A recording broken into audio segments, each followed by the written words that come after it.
Hello and welcome to Off the Shelf Reviews.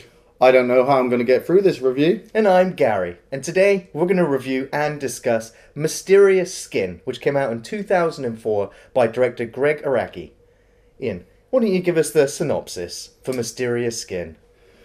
Well, the story follows Neil, played by Joseph Gordon-Levitt, and Brian, played by Brady Corbet. The two of them are two young men living in a small town. Neil is a gay teenager who spends his time selling his body to older men for money, and Brian has kind of segregated himself away from society as he believes he was abducted by aliens as a child. As the film develops, though, we find that they both have a very dark connection from their past. It's worth noting right from the get-go here that this is an independent film on a very small budget. It was adapted by the book of the same name, Mysterious Skin, by author Scott Heim. The director, Gregg Araki, actually introduced Joseph Gordon-Levitt to the writer, Scott Heim, and took him to Kansas and took him around the locations that the film would eventually shoot in and got him to actually meet all of the characters that would be portrayed in the film. Yeah. Scott Heim has pretty much said that all the characters in the film are based on him, essentially, where he had a traumatic childhood, where he was the caller for a local baseball team, where he says that his family actually witnessed a UFO flying over their house.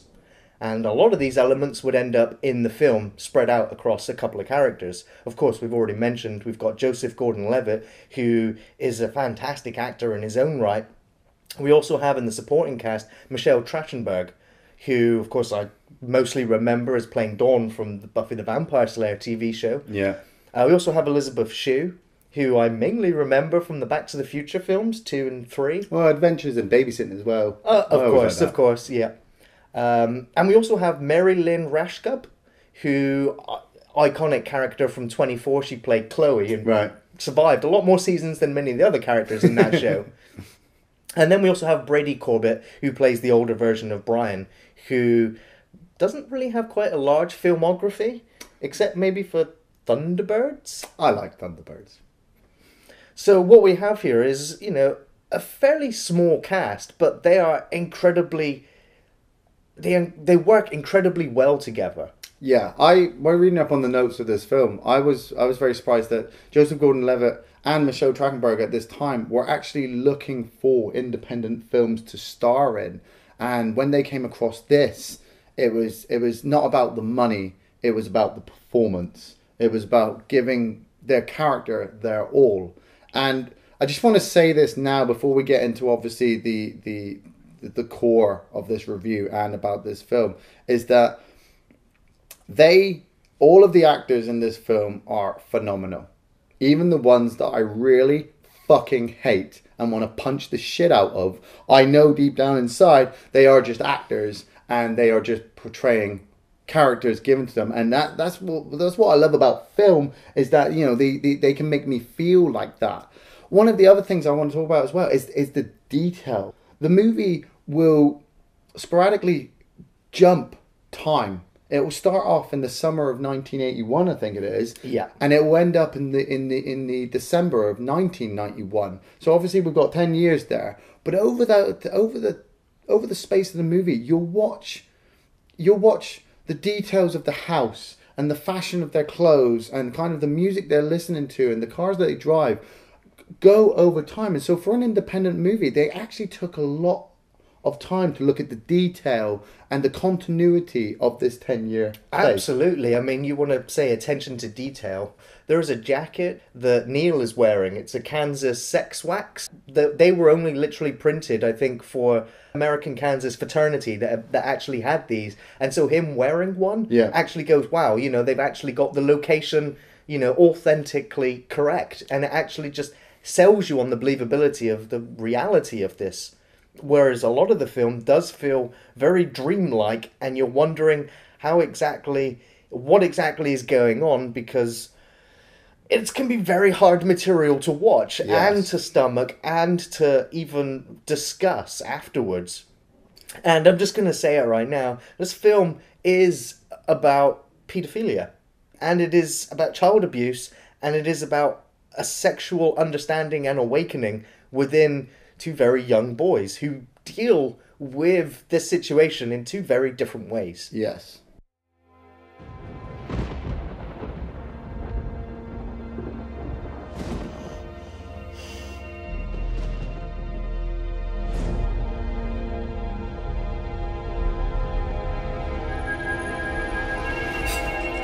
We start with Brian, a very young Brian, being played by George Webster.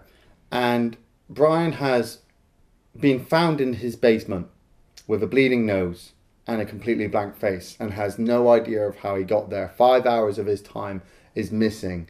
And so he puts it down to being abducted by an alien because his memory tells him that he remembers lying down somewhere and strange images of people being around him. He remembers the blue lights. The blue lights. And so, you know, in the 80s, you know, 70s and 80s, you know, UFOs were kind of the big thing. You know, everybody and their mothers was getting abducted. And so as a young child, he kind of believes that. And so that's the kind of the backbone to his life. There's some really, really brilliant scenes just at the very beginning that really got me thinking and quite had me quite emotional before the film had even started. Is when he's talking to his dad. You know, he's in the bath and his mum is washing him down and she's loving him. She's always going to take care of him. And the dad just kind of walks in and says, I wasn't the star player for my little league team, and, you know, you could always get better, and I'm just going to go off the bed. And it's the way that little Brian is just like, I'm sorry, Dad. Yeah. And the dad just kind of ignores it. Yeah, and I just, before the film, like I said, before the film had even started, I just want to reach into my TV, grab that motherfucker, and be like, you fucking hug your son, and fucking then you go to bed. Don't you... Well, there's you know, in both cases of both Brian and Neil, there's definitely an absence of father figures in their lives. Yes, yeah. You know, in Neil's life, the father is gone. He's not even there. Yeah. And his mother has a large string of boyfriends, which he comments on throughout the film. Yeah. And it's very early on that Neil pretty much admits to the audience that he has very gay feelings. Yes. That he is watching his mother have sex with these strange men and he's attracted to the men. And so that's, you know, the early signs are there for him. And I guess his coach at his Little League game kind of, I don't really know how it works, but I guess he kind of has the attraction to him and kind of senses that he may be, in fact, a gay child.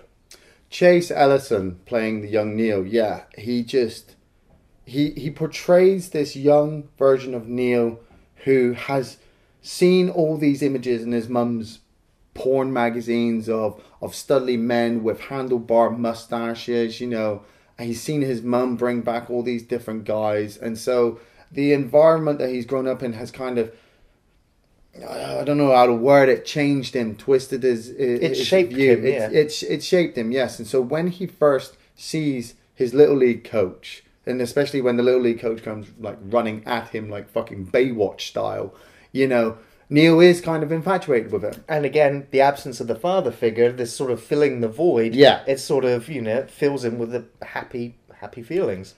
And so they develop this relationship which the Little League coach, you know, feeds. You know, he grooms him. He grooms takes him to the cinema. Feeds him chocolates and sweets.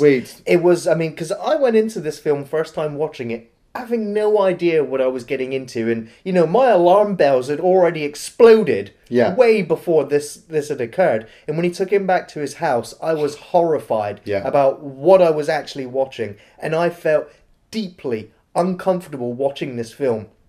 And to the director, Gregg Araki, I give huge amounts of props, because it has been a phenomenally long time since I felt uncomfortable watching a film. Yeah, I felt exactly the same. And because you could just tell it was in the film language, it was in the actor's character's delivery, that you knew that this child was in immediate peril. Yeah. With this I want to call him sleazy, but he's not. He's super calculated, and he's really charismatic as well, and he really does seduce this young Neil, who is not sure what he wants, but is soon aware of the fact that he liked it. Yeah. Whether he was told to like it and therefore liked it, or whether he did enjoy it, at such a young age, it's very hard to fathom exactly what was going on in his mind, except the fact that we as an audience are privy to watching this play out in one of the most uncomfortable scenes ever put to film. Look up into the camera. Now stick your tongue out. Make a funny face. Good. Yes.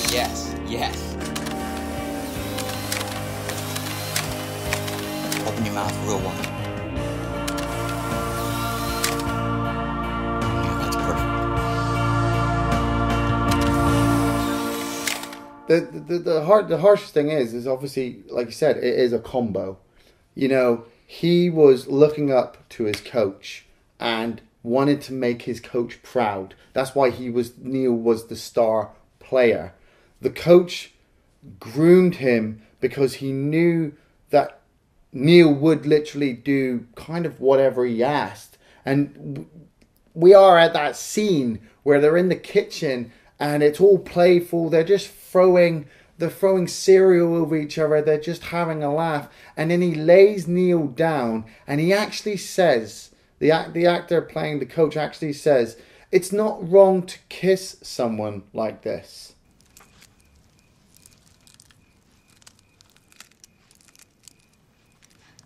There's a way I show them how I feel.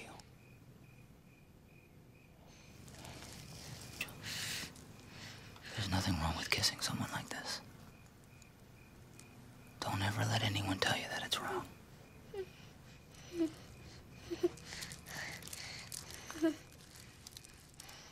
Yes, it fucking is, if it's a goddamn child.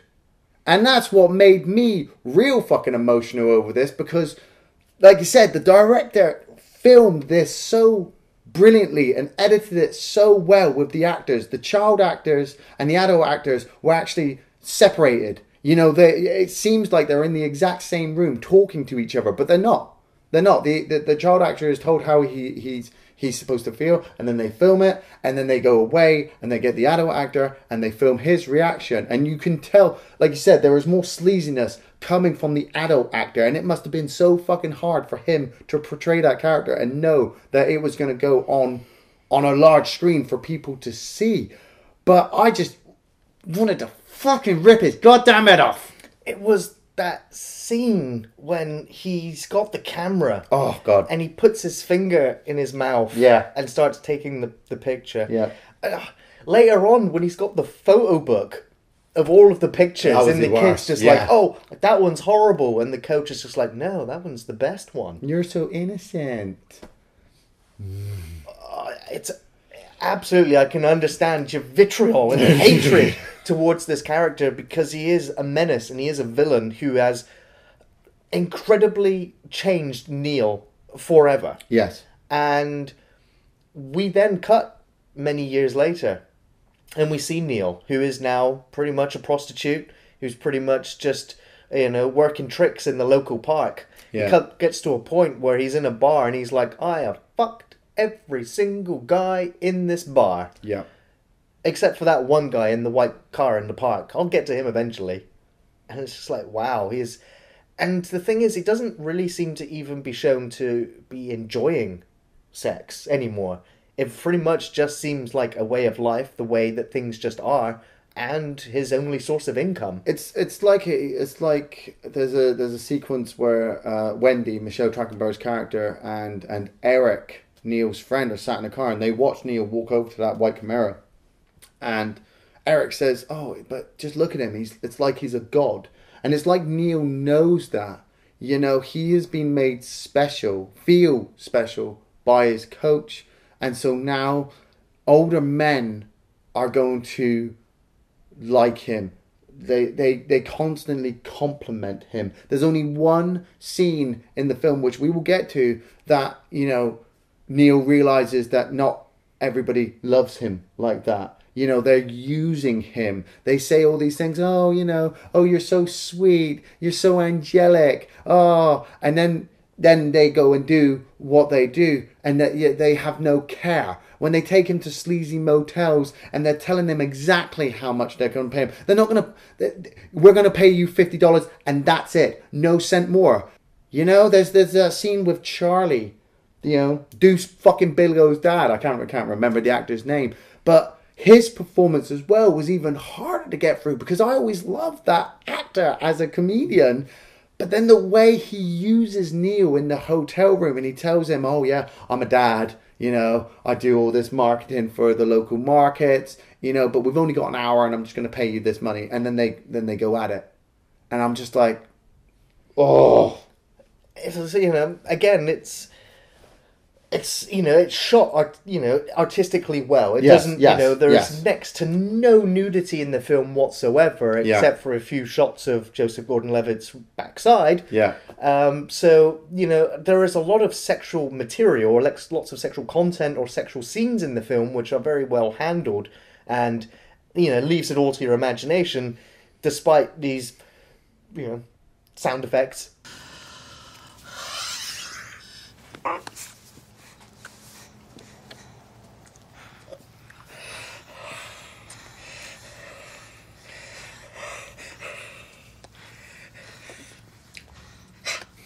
Yeah, that's what makes it.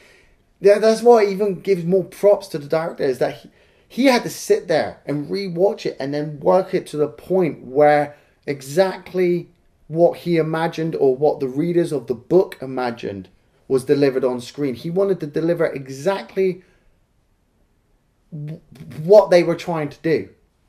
Aye, and so whilst Neil is off, you know, doing his thing.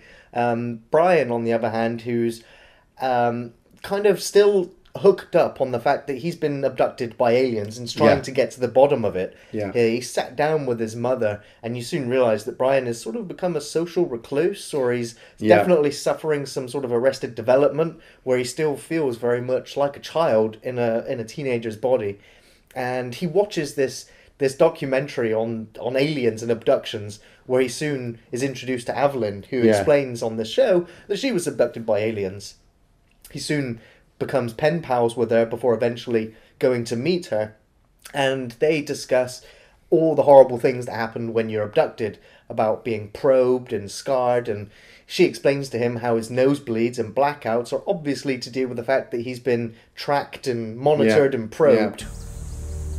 When I was found that night, my nose was bleeding. They hold up the nose trick so the scar can't be seen. Brian is also suffering from nightmares ever since his childhood trauma of being abducted. Yeah. And he eventually recalls another boy who had also been abducted at the same time as him in his dream, and decides to track him down, following some vague references about a panther and making the connection about the Little League baseball team.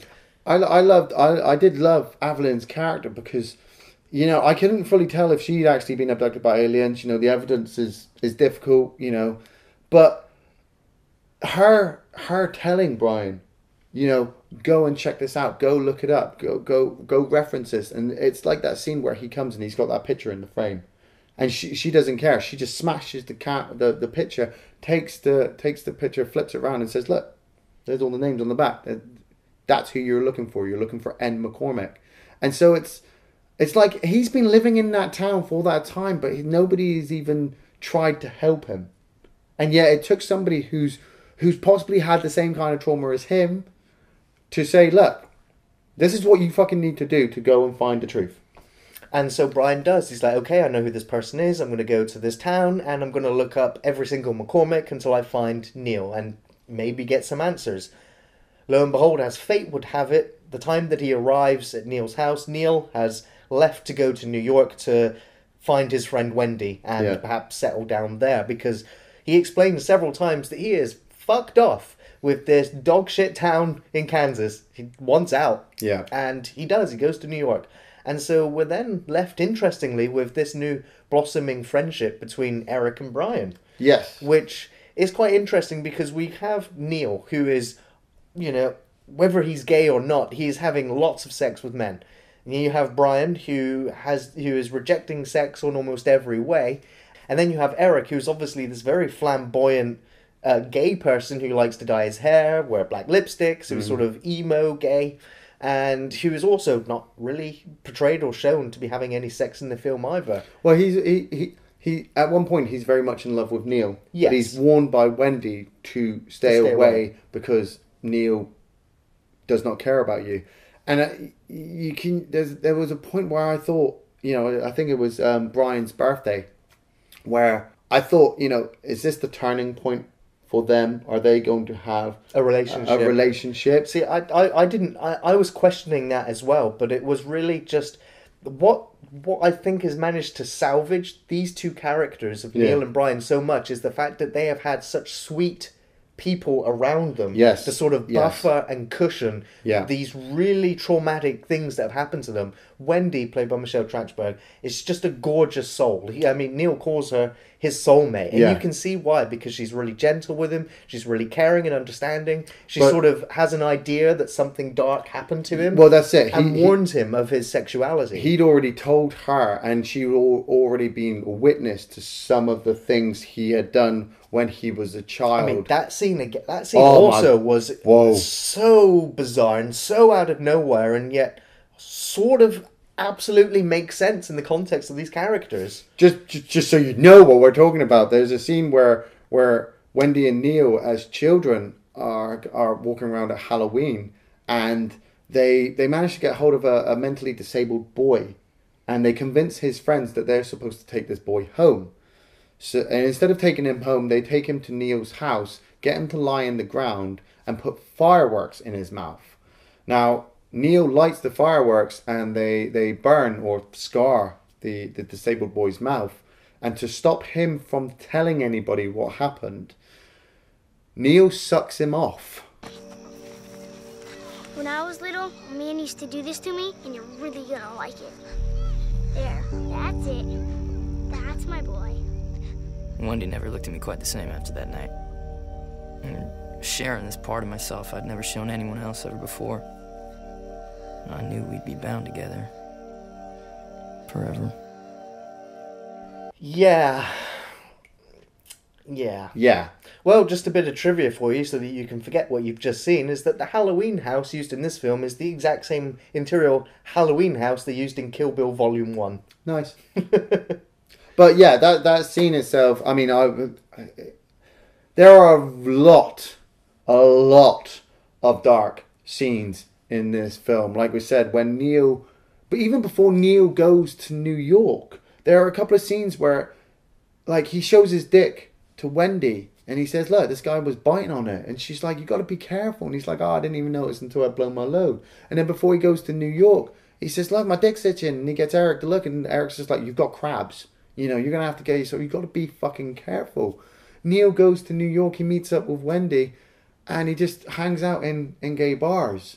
There's a sequence where a smart-dressed man says the exact same thing that Charlie had said earlier on when he takes Neil back and says, I'm only paying you this much. And then he just kind of there's a bit of rough, aggressive foreplay between them two.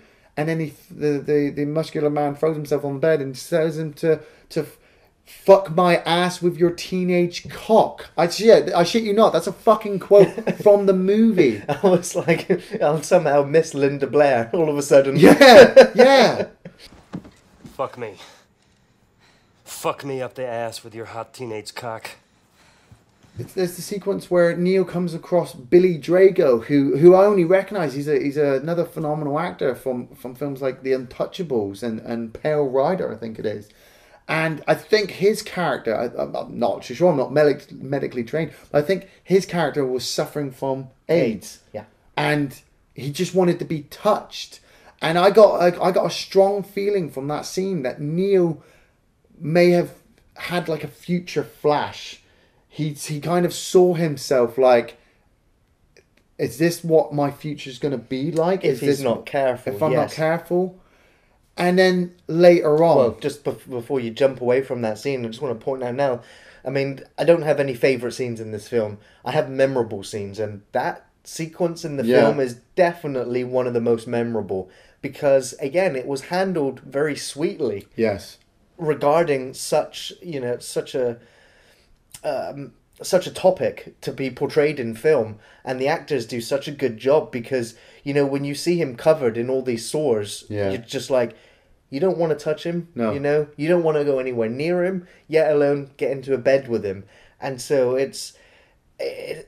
but at the time, that's the thing. At the time, you didn't know that you could get it. You didn't know that you could only get it by swapping fluids and things like that. At that time it was, oh, I can't even touch you because I'll get it. And that is why it's such a strong scene when he just says, like, I just want to be touched. Nobody touches me anymore.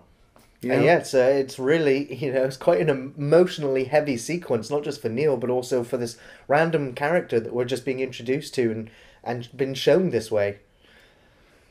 And then later on, Neil is convinced after the encounter with the AIDS man. Neil is convinced by Wendy to just get a job in a subway or subs, as it was called.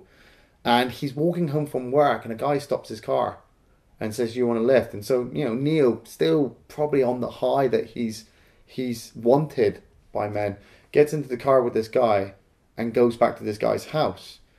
A guy forces him to snort cocaine, and then is just aggressive and violent to Neil. Neil gets beaten. Neil gets raped. He gets left in front of an apartment block.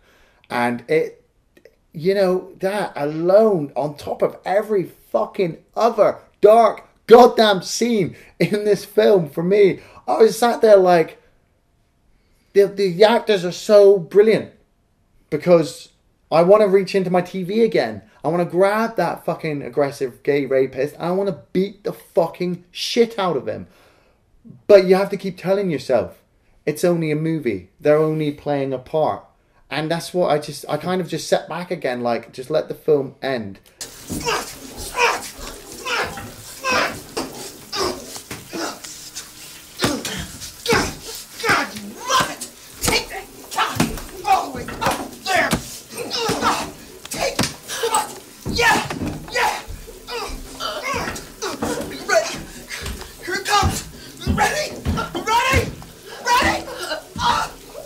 Absolutely, you get so engrossed in this film that you sometimes forget that you're watching actors, because these characters are so well brought to life that when you're going through, as an audience, these dark, horrible scenes, you want to make it stop, you want to intervene, you want to help this character, but it really, that sequence is a nightmare to get through, because he is being raped and he's bleeding and he's being beaten at the same time, and he is then, just discarded onto the street walk, basically. And then you have that parallel with Brian back in Kansas, who woke up in his cellar after 5 hours of absent memories and bleeding. And so Brian eventually finds Neil, who does come home for Christmas, for the film's conclusion. Okay, so if you've never seen the film before, it is worth pointing out that it is an incredibly rich experience that will leave you scarred afterwards. You probably will need to go and watch some Disney films or play some sci-fi video games afterwards in order to cleanse yourself, because it's very deep and heavy going. It's definitely a lot to talk about in the film. So I do recommend that you watch it. And so at that point, I'm going to have a spoiler card here while we discuss the absolute ending to Mysterious Skin. So Brian and Neil are finally together, and Neil says, "You know what? I'll explain to you what happened to you. I do remember." And he takes him back to the coach's house from the very beginning of the film. Coach at this point has since moved on, and there's a new family inhabiting the house who are not there. And Neil sits Brian down and slowly recalls to him what happened all those years ago after that Little League baseball game when it started to rain. And Brian's parents were not there to pick him up. And so the coach and Neil decided to take him home and initiate Brian into their sex games. And this is, this is such a poignant moment for both Brian, who's now realizing that It wasn't aliens that abducted him. Yeah. It wasn't, some sci-fi tale that he could just, wish away. Yeah. That the horror of what happened to him has stunted him permanently. That's turned him almost asexually. The point where he can't even have physical contact with a girl for fear of whatever it was that happened to him now being explained to him. And it destroys Brian. Yeah. Absolutely. You see it when he's cuddling into Neil, like, please tell me this ain't true. And it's the beauty as well, because it kind of destroys Neil, because he...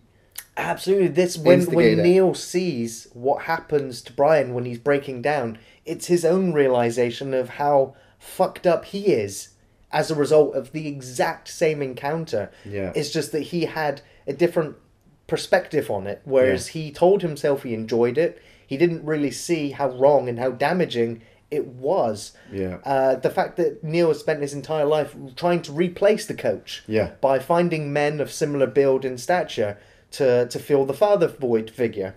And it's just amazing how these two souls come together. Coach and me had this thing. He'd open up his mouth and wrap around my dick and balls and everything all at once. He did that to me. And I tried to do it to you, but I couldn't because my mouth was too small. And then he went down on you. Your eyes were closed mostly, but every now and then they'd flutter open and just have this glassy, faraway look. And then I leaned in and whispered, "It's fun, right? Tell him you think it's fun." The final sequence of them just talking to each other and they both break, the film ends there. Yeah. And you don't get to find out what happens to them next.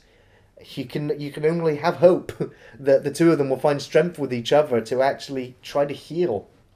The fucking detail, though.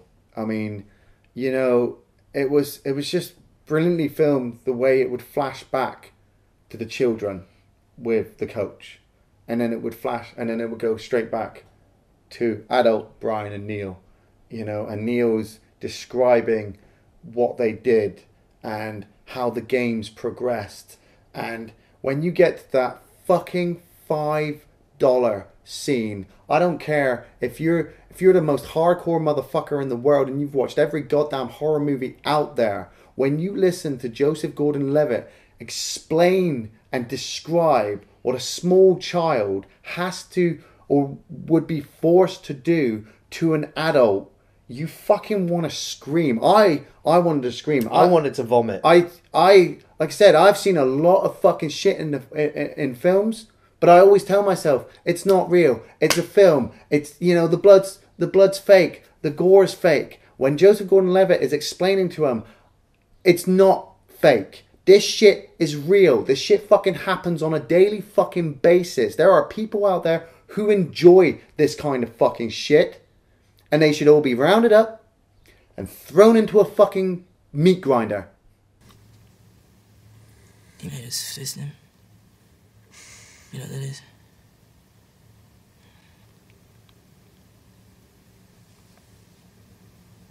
I went first, of course. And on that night, $5 was mine. If I could ram my little fist up his ass and wring it all the way to the elbow. And god damn it, I did it. I'll never forget how it felt. What it felt like. His whole body was trying to suck me into it. Because after this sequence, I was hollow inside. I had to fucking just go and do something else just to pretend for 5 minutes that we do live in a fucking nice world. But this film just proves that there is shit going on out there that you can try and avoid as much as you want and pretend as much as you fucking want doesn't exist. But it does exist. And it leaves very large, damaging scars to those people involved. And that final shot when the camera is pulling away and the two of them are sat on the sofa and it's just blackness around them. There was a connection between the two. I mean, like you said, we don't know what happened to them after, but I hope, I'd like to believe that the two of them became best of friends, brothers. Nothing was ever going to come between them again. They were going to bring Wendy back. They were going to bring Eric in. Their families were going to get together. They were going to face this dark fucking shit together as one whole unit. Absolutely. Very, very powerful stuff. There was also one other sequence with Brian and his father, who actually turned up and missed his birthday again, or whether Brian actually wanted to disassociate himself with his father as well, but he yells at him and asks for an explanation for the gaps in his life, and of course the father's like, I don't know, I wasn't there. Yeah. And so he just wanders off. But it was a great moment for Brian to actually, get some authority back and take a stand and actually face his father as well. I'm so fucking sick of this stinking little butt crack of a town! I've got two favourite scenes in this film. The first scene is when Wendy, Michelle Trachtenberg, has that conversation with Eric. I thought her performance was absolutely outstanding. Just explaining to Eric, who's probably new to their friendship, exactly who she believes Neil McCormick is, or what she has seen, what she has been witness to, and her warning to him, just be careful. I'm telling him constantly to be careful. I'm telling you to be careful. And I thought she pulled that bit off brilliantly. My second favourite scene is exactly what you said, is when Brian comes home and confronts his dad, and he's like, where the fuck have you been for 2 years? Where the fuck have you been? What happened? Brian is drunk probably, and he says for the first time in his life, he's actually letting go. And he just, he screams at his dad, and his dad does exactly what his dad has been doing pretty much all of Brian's life. He just puts the present down and he fucks off. And I sat there like, you know what? Yeah, fuck off. You weren't there to protect your son. You even said yourself, on that game, you don't even know where you were or what you were doing. You could have been off doing anything. If you were at work, fine. Your wife was at work. Brilliant. Yeah. I know people work. But you don't. Were you at a bar getting drunk? Were you fucking some mistress? Who cares? Get the fuck off. What happened to me that night I woke up bleeding in the cellar? Where were you that night? God, I can tell you don't even remember. You're drunk. Quit avoiding the subject!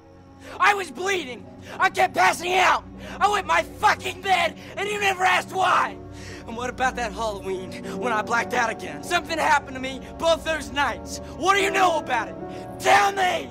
I have, quite a few memorable moments in the film, and of course one that we've already mentioned, which was the AIDS scene where he just wants to be touched. It's very, very memorable and a very tough sequence to get through. One of my favourite aspects of the film is the relationship between Eric and Brian. The fact that they sort of become mutual friends. The fact that, Eric helps Brian sort of come out of his shell a little bit and helps him live a little bit more. I just thought that it was very sweet, and I really, really quite liked the fact that they also stayed friends with Neil's mother after Neil went to New York. Yes. I just thought it was very sweet. I actually really liked these characters. They became very believable. At first, I'm saying that actually, at first I did feel like Elisabeth Shue's mother character was kind of the catalyst for why all this kind of happened to Neil. Well, but then as he got older, I just loved the way that she was constantly just telling him, I love you, you're mine, and don't ever forget there's that sequence when the two of them are on the couch together and they're almost intimate. Yes. But, it just, knowing that Neil is, very much so gay, and the mother, it's just it's one of the closest relationships you can have with your mother, where it's not sexual, but it's very intimate and very close, and therefore, you can have the best friendship with your mother in that sort of situation. She could have as many boyfriends as she wants and husbands, but she will always love only one. Yes. One man. Yeah, so I thought that relationship was also very sweet and portrayed really well. Yeah.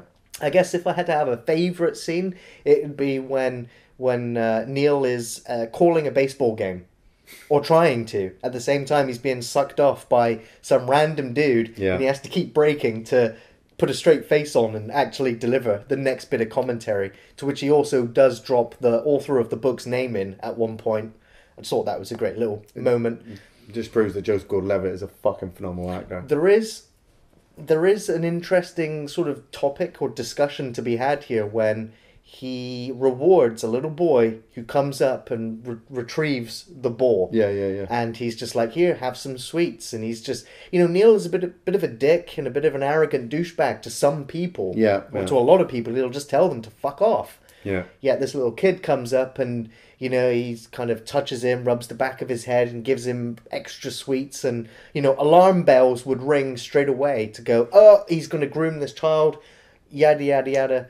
And from the book and from the film, it's really quite clear that Neil is not interested in small boys. Yeah, I didn't get it. What I got from that part was, maybe Neil thinks that all children should be, treated, rewarded. Well, it's the fact that he makes the connection that if a child does something good, he gets a reward. Yes. Because that is how he was, pretty much groomed. Yes. But again, he has a porn stash in his room, which in the book includes child pornography.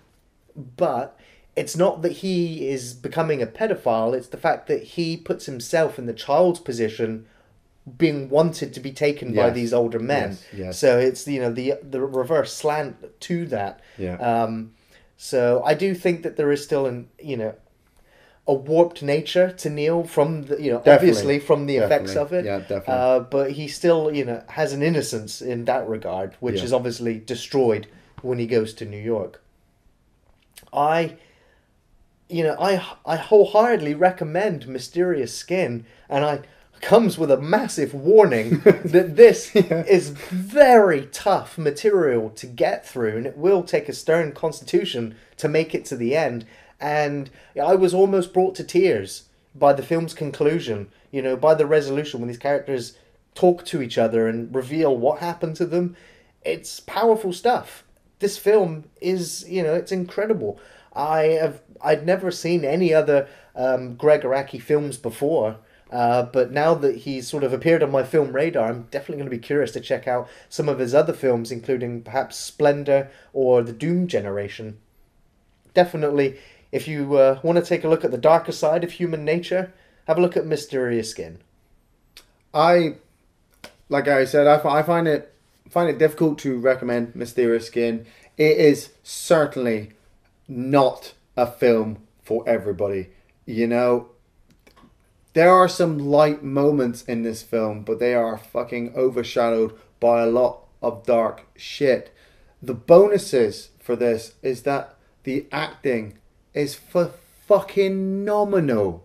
The fucking set pieces, the detail, the connections to the book, everything portrayed, or everything given to us by the director and the actors is absolutely amazing. The situations are really difficult to get through, but if you keep telling yourself it is just a movie, then you will make it through to the end, but you will be changed, And a fucking warning to anybody watching this film who thinks it would be a good idea to groom a fucking child.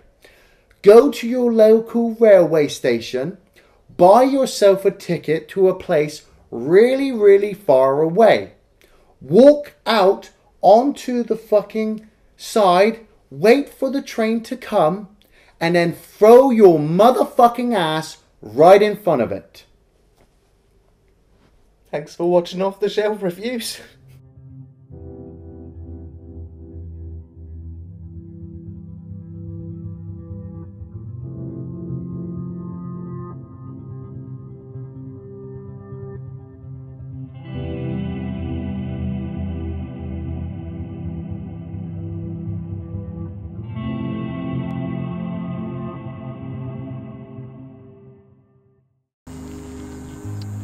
Stay out of trouble, you two.